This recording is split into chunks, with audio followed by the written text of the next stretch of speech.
probably my best update or upgrade on my ankermake m5cs. As you can see, there's a adapter to use the larger print coolers, and this is the sound levels with more or less there's 2 printers running, so it's like 4 fans running at 100% on 2 machines, and this is the sound level. And you can compare it to how the original fans are. And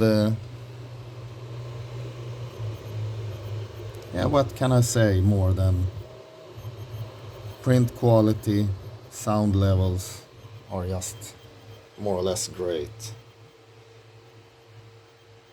And only to say it like the original fans do provide decent cooling, but they are crazy loud, and that's something I hate when I'm having a print farm with 4 anker makes. Now 2 of them are just idle because I just printing these things on 2 of them to try them out.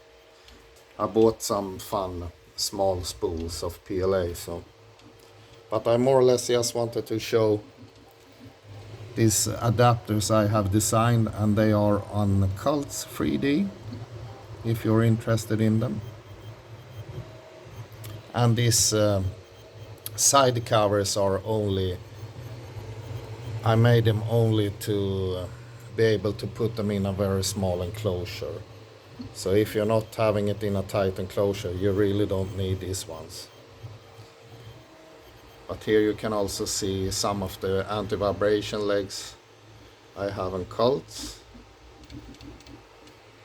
But the biggest improvement is by far is putting the Noctua fans on the hot end and this upgrade on the cooling fans. So